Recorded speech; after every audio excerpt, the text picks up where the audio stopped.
I used to do small-scale construction work with a private firm out in rural Minnesota, mostly private jobs. Someone needs a new deck or wants to build a guest house on the edge of their property. This isn't really the I want a custom pool kind of people. They're more like, I need a fence to protect from swine migration. We were contacted by a company that worked with the government on a larger environmental project. The money for it had been earmarked for years, but for one reason or another, now they decided to pull the trigger. I guess they were afraid their funding would get cut before they got the chance to finish, so they pulled in every contractor in the area to help out. And that's where I come in. Me and my crew had never worked on an environmental project before. We didn't even know what that really meant. They were offering good money though, so we figured we'd hear them out. My boss Brogan had a meeting with one of the reps. Took about 30 minutes. Then he just stepped out and gave us a nod and stated, "We're doing this." We got set up in an apartment complex on the outskirts of a small Minnesota town called Tom's Cog. There was this little welcome sign with a blue sunflower on it. Strange place. Not as an outright hostel, but you see things that make you stop and think. Like how there's always a guy waiting for the bus, or how there's this one apartment that always keeps an open window. Little things like that. Me and my crew were set up in a small, fully furnished temp apartment. The project had a timeline of 2 months of intense work, so we had our jobs cut out for us. Our employer was a subsidiary of a large company with a big hatchet for a logo, and they were pulling out all the stops. I saw trucks with the company logo rolling through town 24/7. My boss was nowhere near the top of the hierarchy. We're talking a crew of well over 200 people pulled from all ends of the state. Mostly private contractors, but at least 40 or so were in-house company hires. You could tell by the color of their hard hats. We were told the project was a conservation effort. The town and the nearby area had been riddled with various invasive species, and this was a last-ditch effort to keep it from spreading. It wasn't clear what kind of invasive species we were talking about, but I figured it was frogs. I mean, the place was crawling with them. Big fat ones that looked like cow turds. We got set up around a part of town called Frog Lake. A lot of locals weren't too happy about it, so we had to put up fences. No one could get in or out. We had armed guards patrolling the perimeter. We had to block off a trail going all around the lake, which caused a bit of a stir. And there was also the issue of restricting road access. A lot of residential houses were lined up around that lake, so we had to dig temporary roads to provide highway access. That was part of my immediate responsibilities. Heavy machinery. Digging mostly. After the first week, they had cornered off a specific part of the lake. We were working on building sandbanks, allowing us to effectively separate a corner of the lake from the rest. I wasn't clear on why exactly we were doing it, but being knowledgeable wasn't part of the contract. I just had to drive the hardware and go where I was told, and then they brought in the pumps. 4 industrial-sized water pumps. They were going to drain a corner of the lake, that's why we had separated it. I had no idea how this might help some kind of conservation effort, but there were far more educated people than me on site that knew what they were doing. At least I think they did. They looked the part. Day 10. The pumps got going. The trucks going in and out of town were replaced with water tanks. Once the water levels began to sink, I started seeing men in white hazmat suits going down into the banks with gas tanks on their backs. They were doused in the lake with a kind of chlorine gas. You could smell it all the way into town. They must have killed tens of thousands of frogs with that. And that didn't help them much though. You know, the water pumps, they got jammed up constantly. You know how many frogs gotta swim into a water pump to bypass the pump filters and clog it? So many that you start to think that it's not an accident anymore. So many, in fact, that you start to think they want to die. I mean, the mechanics were working overtime, even more overtime than the rest of us. By week 2, that corner of the lake was drained. I was taken off heavy-duty work to check the infrastructure. Turns out that the bottom of the lake wasn't quite as empty as one might have imagined. In fact, there was an entire building left down there on the very bottom. It kind of looked like a church. Brogan came up to me one day on my lunch break. He sat down next to me as we looked down at the drained lake. And there were still guys in white pushing that chlorine gas. We had gotten used to the smell of it by then. Brogan offered me the bottom half of his sandwich. I told them no mayo, he sighed. It's like this town has it out for us. Yeah, they're not big fans, I said. There's always a couple lined up around the fence. They're just curious, he said, shrugging it off. But yeah, I don't suppose they're eager to have us here. I figured they would be. I mean, we're dealing with a problem, right? Brogan didn't answer. He just turned his attention back to the lake pit and took a swig of his Gatorade. I didn't press the question. He explained that I was going down there to help the construction crew. They were considering what to do with the church, and in the meantime, they needed some work done. Some stairs going into the lake and a rail to hold on to, and a couple of construction trailers for the on-site crew. They were already rolling in a crane and they were flattening the ground into a ramp to allow trucks to go down. It was a massive undertaking. I ended up working on the stairs for a couple of days until I heard a guy call out that they needed someone with interior safety experience. The guy had a blue hat, so he was a company man. I figured that I might get a bonus out of it, so I volunteered. I have more certifications than I care to recite, and he just needed someone to check the once submerged church to see if it was safe to inspect. So in a twist of fate, that was my new assignment. This church was bigger than you think. The whole thing had been submerged in that lake for God knows how long. There was a bell tower, but the bell was long since gone. From a quick outside check, it looked sturdy enough, almost like the water had preserved it. Whoever built it had done one hell of a job making sure that the wood wouldn't rot straight through. When I finally made the call to go inside, I have to admit I was frightened. The place was airtight and there is so much algae buildup that all the lights get swallowed. All I had was a flashlight and the headlamps of a curious crew peering through the front doors. I was surprised. The pews were still there. I could see the altar and the cross. There were doors leading further in, but the walls were so covered in natural wear and tear that you could barely make them out from the rest of the wall. I figured I should impress my luck until I had assessed the structural integrity. It was a strange building. If you ignore the multitudes of frogs lurking under the pews, the ceiling itself had a couple of unusual details. It seemed that the entire building was built to withstand staying underwater for prolonged periods of time. It was almost as if whoever made it had anticipated that this thing would sink, almost if that was the intent all along. I had to battle for space with a variety of frogs, but eventually I made the call that the building was safe enough to traverse. Not so much that we could set up heavy machinery, but enough that we could have a few people move through it at any given time. I was charged with setting up some construction lights and a steel-grated floor. I thought that I was going to work alone until the basic safety measures were put up, but that didn't turn out to be the case. One morning when I entered the church, there was already someone there.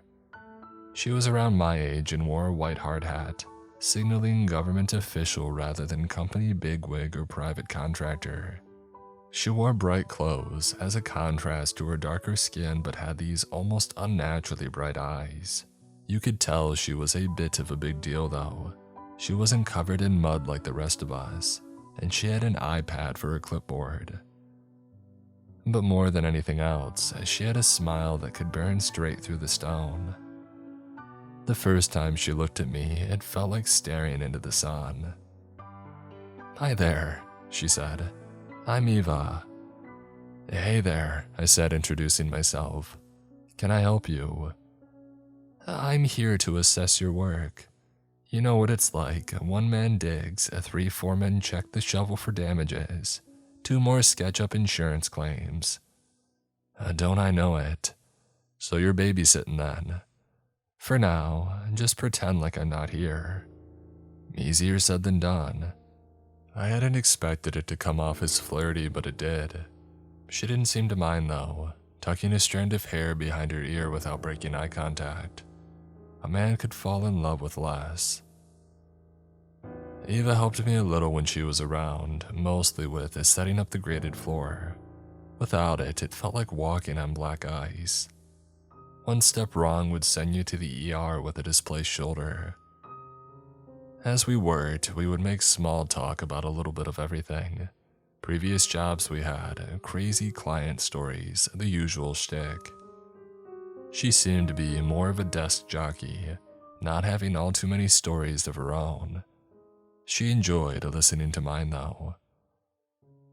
I think it's great that we're doing this, she added. I've wanted to see this place for a long time. I thought we were here for the frogs, I said. Environmental project, right? Right, she agreed. But I still wanted to see this place. You know anything about it? A Scandinavian settler church, early 19th century. They were here long before the Homestead Act, so they were eager to say the least. It's strange, right, how they built it to survive being submerged.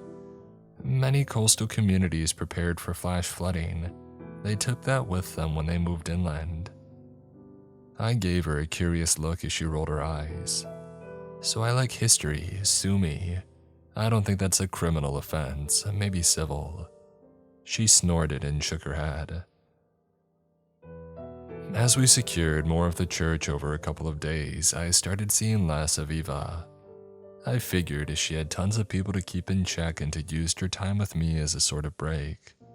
It's one thing to handle an entire team in need of management and oversight, and another thing to keep an eye on one stubborn man with a screwdriver.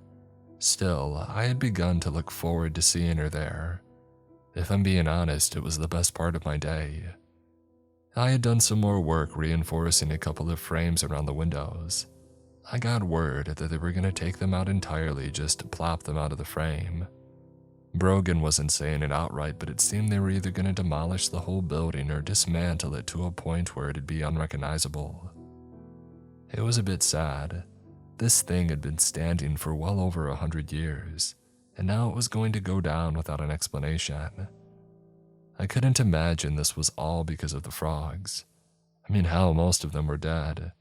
You could hardly smell the chlorine anymore. I noticed someone having broken down the doors to the back of the church. It was the one part that I had been asking for confirmation to do, so someone must have gotten to it before I did. Figuring that I had the go-ahead to check, I did a bit of exploration on my own. The back of the church had a storage area and a staircase leading up to the old bell tower. There was a small space for the priest to prepare sermons and keep records. It was incredible in a way. Although most of the furniture had rotted away, you could tell what was supposed to go where. There was a corner meant for a desk and a chair, and right next to it, there were bookshelves. Most of them were still intact, no books though. I set up a couple more lights there, only to realize that I wasn't alone. I turned to see Eva standing at the entrance with a flashlight. "Just so you know, we don't have clearance to go in yet," she said, "so this might get us into a bit of trouble." I looked at her, but she didn't budge. She wasn't about to move anytime soon. "You don't seem to mind," I noted. "Not yet," she smiled. "I must admit I'm curious about this place. I feel like it's telling a story. An old one for sure. For sure." We opened the door to the bell tower staircase. The stairs were absolutely demolished, but there was a path leading into a cellar. There was something bright down there making me think that somebody had already been down to set up lights. Eva tapped me on the shoulder. "You mind if I ask you something?" she said. "Is it true that they're planning to bring this place down?" "Oh, that's more your pay grade than mine," I said. "I just go where I'm told." "I know, but I'm just being paid to double check things. I'm not really in the loop." Well, they're taking down the windows, I explained. They've thought about dismantling the front rooms, the entrance in that, mini room. The narthex, she said. It's called the narthex. Sounds like a Star Trek alien.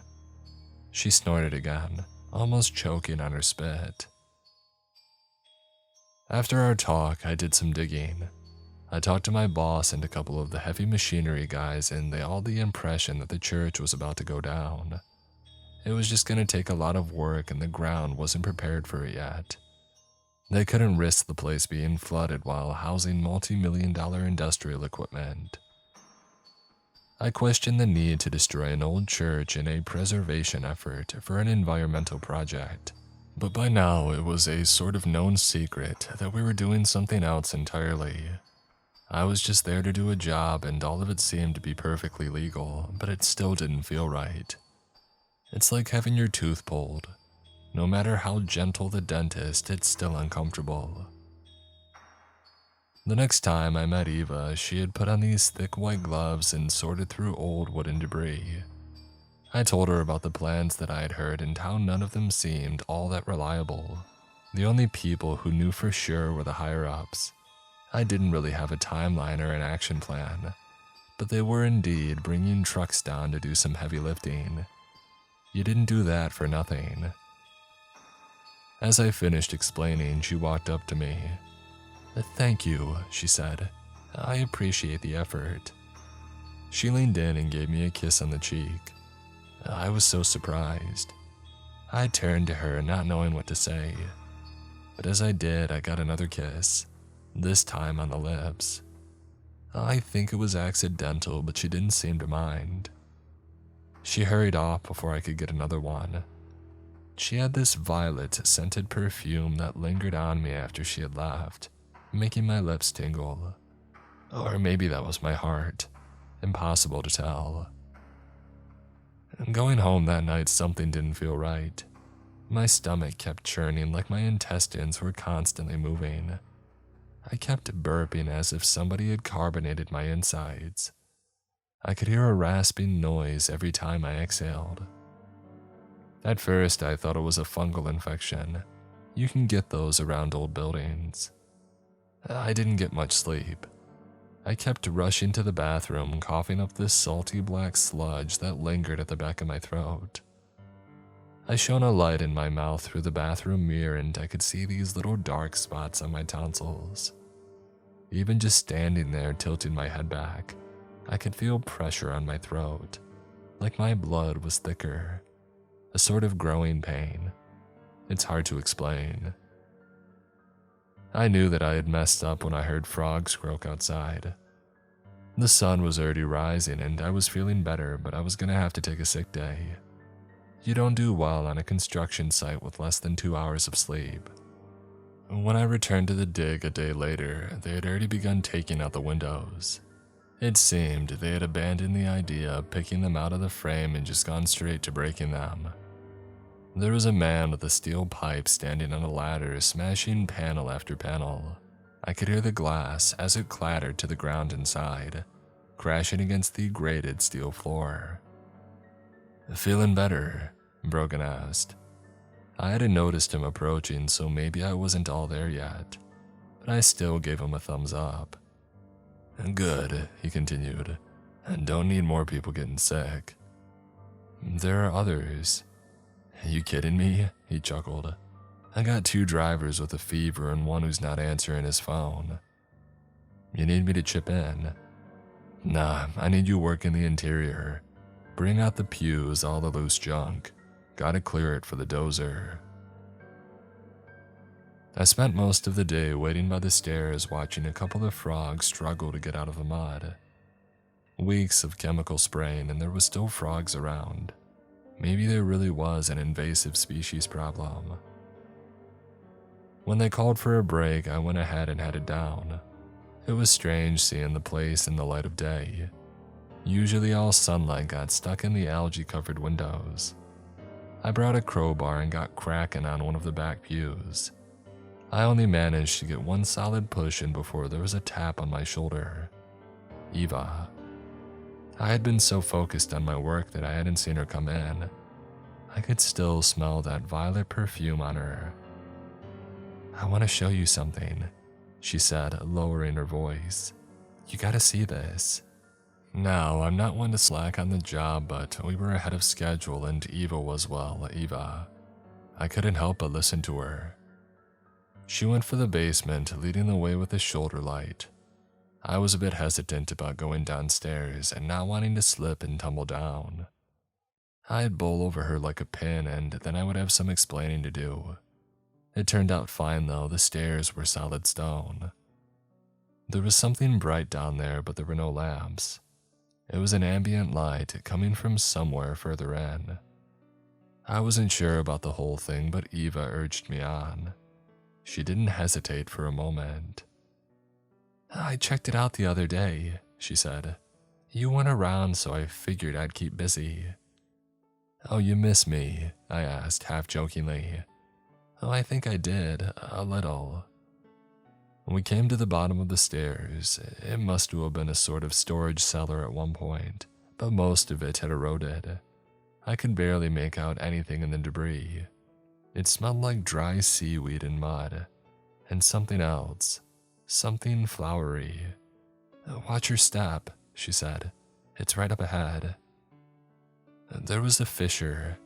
It stretched from the layered stone wall and into the ground. About 8 feet long, 3 feet across. That's where the light came from. A soft cyan light, shimmering with streaks of bright purple. It had this strange organic pattern like the inside of a corn cob. It was mesmerizing. I tried speaking 3 times, but I could just make noises. My throat throbbed a little. Finally, I formed the words carefully enough to let them out of my mouth. "What the hell is it?" "It's what they want to destroy," Eva said. "You mean we want to destroy," I added. I looked at Eva, but she said nothing. Finally, she put a hand on my cheek.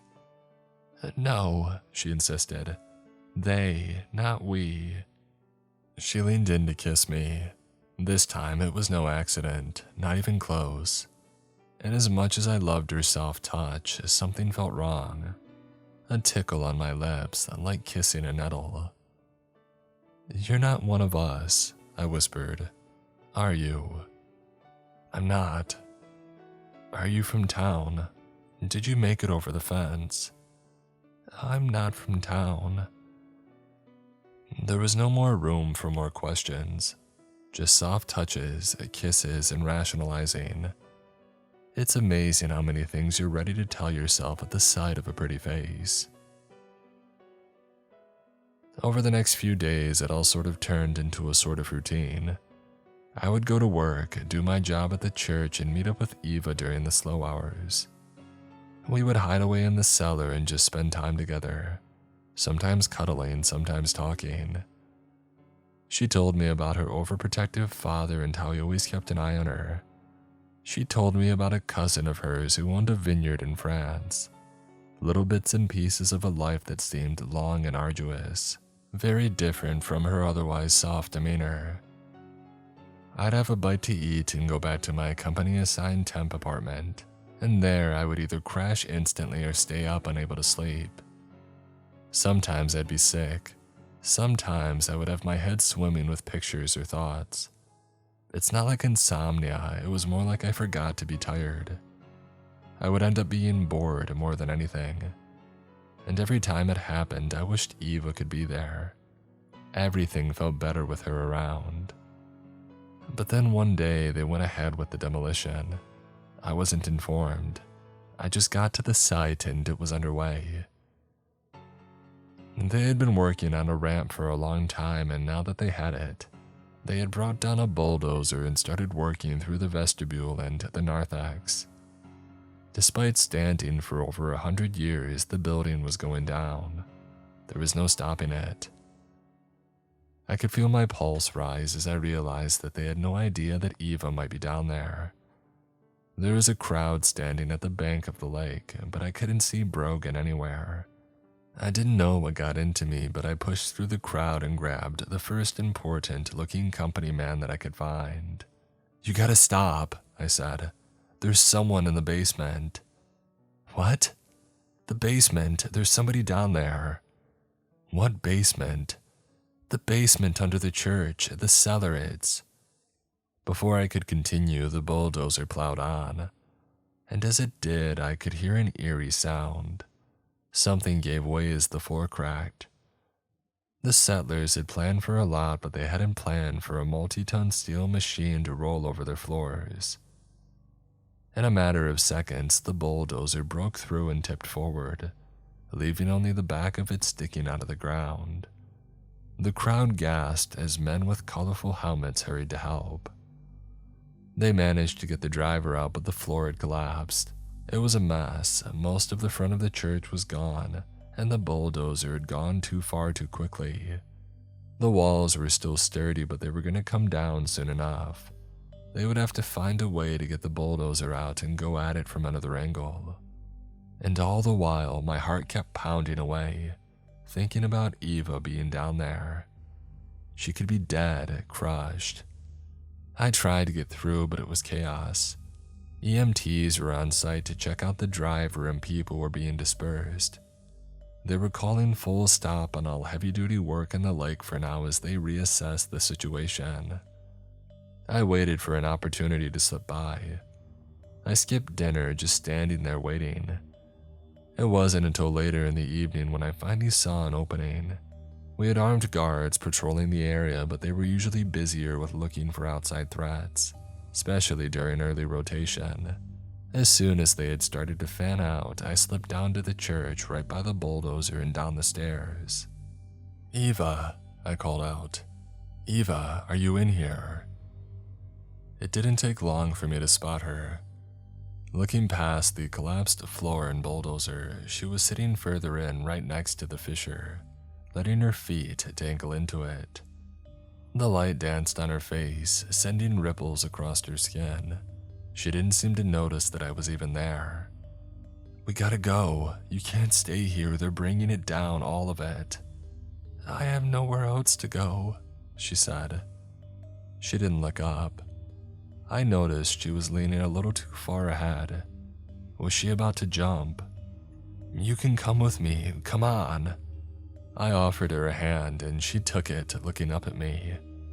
"Are you sure?" she asked. "Of course, let's go." I pulled her up. She had this hopeful smile that reminded me of the sun peeking through storm clouds. We made it all the way up the stairs and out the front, ducking under the crumbling church entrance. Eva couldn't bring herself to look at the chaos, so she kept her head down. We made it all the way out to the open sky before we had to stop. There were people up ahead. The guards were back on rotation, and one of them had spotted us emerging from the rubble. He was maybe 40 feet away, but the site was quieter without all the machines running. He could probably hear us long before he saw us. "You're not supposed to be down there," he called out. "What are you doing?" "She was someone stuck in the basement," I called back. "It's not safe." He clicked his flashlight and shone a light at us. It was blinding and I couldn't see his face, but I could hear something in his tone shift. It went from confident and authoritative to trembling in an instant. Something happened, and in the next moment he called out for help on his walkie-talkie. I turned to Eva as spotlights flared. One by one they went up, covering the entire site in a pale industrial glow. But there were no commands, just panicked voices, screams, somebody calling out a code, somebody calling out confirmation. Eva looked at me in disbelief, struggling to find the right words. "Do something," one of the guards called out. "I said do something." And then gunshots. My eyes were on Eva when the first bullet hit. I saw it enter right above her heart. And as I blinked, something changed. Eva wasn't standing there any longer. I was looking at something else. Something large, maybe 6 feet wide and 8 feet tall. A dozen tendril-like legs sprawled in all directions. A single vaguely humanoid arm unfurled into an unreal five-jointed mess of a limb. A body of contracting and expanding rubber-like sacs filled with pulsing blue veins, like a bowl of noodles held together by fishing wire. And on the side, the decayed head of a long-dead woman, hanging to the side like an afterthought. A thin sliver of hair hanging from the remains of a scalp. All of it breathing like a dying balloon. Another gunshot, and then another. I blinked with every blast and watched her change in front of me. In one moment, I saw her as I knew her. In the next, I saw that unworldly thing. She fell to her knees screaming for help. In the next breath, I'd hear this awful croaking like a bullfrog in an undulating tunnel. But the image that I remember the most was that of the Eva I knew. This soft, beautiful person being riddled with gunshots, reaching for me. And when I didn't reach back, the betrayal was painted on her face, just as true as the bullet holes in her chest. She spoke, and when she did, there was no pain in her voice. And no matter how she looked, the voice stayed the same from one breath to another. This was your plan, wasn't it? To get me outside, to make me vulnerable. I covered my head. They were calling for help. Someone was bringing a rifle. I could hear an engine in the distance. Eva looked up. In another form, her skull rotated upwards, looking at the sky. "Father," she cried. "Father." I crawled backwards, slipping in the mud. One person was firing a large caliber rifle, stopping only to reload. It didn't faze her in the slightest. I couldn't make out where everything was coming from. I could just see the many lights and the blinking gunfire. My ears rang, but I could barely hear it over my own pulse. It had been cloudy all day. I hadn't thought about it. But as Eva looked up, so did I. And up there in the clouds, I could see something move. A swirl as if something stirred. And in a moment that stopped my breath, I saw the dark clouds part, and I looked down. An impossibly large, ceaseless, alien eye. It's impossible to describe that sensation. It's not just the scale, it's the unrealness of it. You can't make sense of what you're seeing. No matter how many monster movies you see or how many books you read, imagination can only get you so far. But to lay there with dirt on your hands and feeling the rush of the wind as the sky itself changes, as it breaks the rules, is something else entirely. You know that your life won't be the same after that. You are reminded that you being alive is nothing but chance and happenstance. And in that moment, I've never felt more human. I made it out of the drained lake as the first drops of rain started to fall. They were backing up with a truck preparing to do some kind of last-ditch maneuver, maybe run her over. The eye in the sky slowly turned, looking at something to my right-hand side. There was a feeling in the air, like a sudden warmth washing over us. And then I saw a man come undone. One of our on-site guards. His body broke like a cheap gas station wrap as frogs spilled out of him, climbing over one another and dropping haplessly to the ground. Another man next to him followed suit, leaving behind only patches of skin and entrail-stained clothes. Some people started running. The eye turned, silencing another voice. The man driving the truck threw himself out of the driver's seat and ran for the front gates, screaming at the top of his lungs, a cold, panicked shriek. Humans aren't meant to sound like that. And then the eye turned to me. I could feel something expanding in my chest. My lungs refused to exhale. I was swelling from the inside out. I couldn't think straight. I couldn't think at all. I couldn't even scream. And as I stared into that impossible thing, I didn't know what to say or do. I could just flail my arms and roll around in the dirt. I was completely, fundamentally powerless. And then it stopped. It turned its attention downward to Eva. She said something, but all I could hear was my heart. Moments later, the eye closed. The site was abandoned. There was an alarm blaring in the distance, but for a moment it was just me and Eva on opposite sides. Me up above and her down below. And for a final time I saw her as she wanted to be seen. A bullet-ridden woman, slipping back into the basement of the church and disappearing into the fissure below. Not a word spoken. The rain whipped into a downpour. The lake was flooded, putting what remained of the building back underwater. Our spotlights couldn't pierce the murky surface, making it look impossibly deep.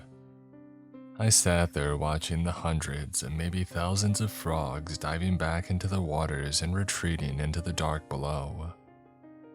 The rain soaked me, washing the dirt from my hands. I must have been there for hours before the armed guards pulled me away. They handcuffed me and put me in the back of a black car. They spent the next days asking me a lot of uncomfortable questions, and I answered them truthfully. By the end of it, they gave me an ultimatum: to go home and shut up, or to stay in the dark and talk as much as I wanted. They made no promises except that I would be doing myself a lifelong disservice if I didn't comply, and so I made a deal. It wasn't that long ago, I suppose. The days tend to meld together when you can't figure out your sleep. I haven't told the company about how I've been feeling lately. At night, things have gotten worse. The swelling in my throat, the strange insomnia. I've noticed a sort of horizontal slit in my eyes.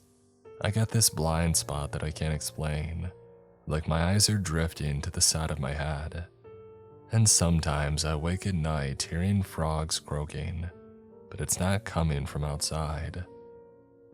I look different in the mirror. I feel different. I've felt different ever since that first kiss. And I know that I should feel disgusted or angry or scared, but I feel nothing but warmth thinking about Eva and our time together. Yes, even now, I can't help it. As of writing this, my fingers are secreting a mild adhesive, making the keys break loose from the keyboard. I have a softness forming around my neck, like a pouch or a sack. I think I know what's happening, and in some strange way I think that I'm okay with it. The lake is still fenced off. Brogan and the crew still work there.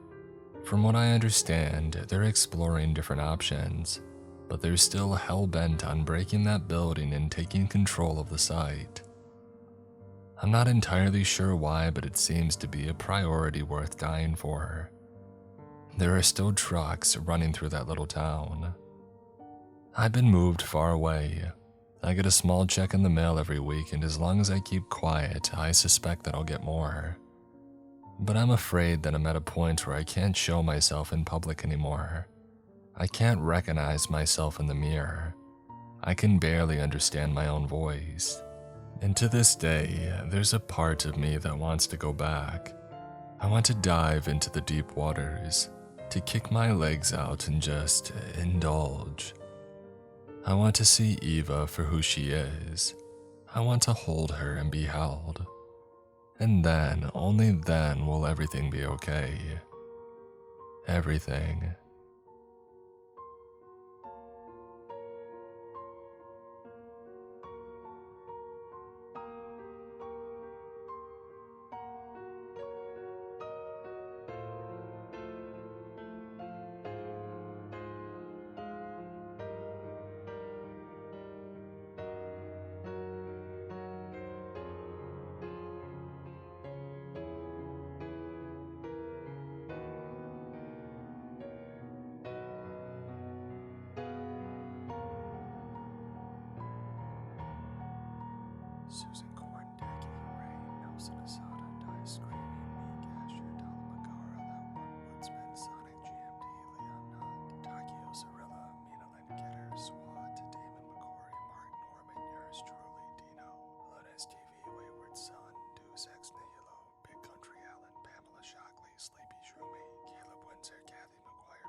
Sanjay Anthem, Lone Wolf Sam, Michelle,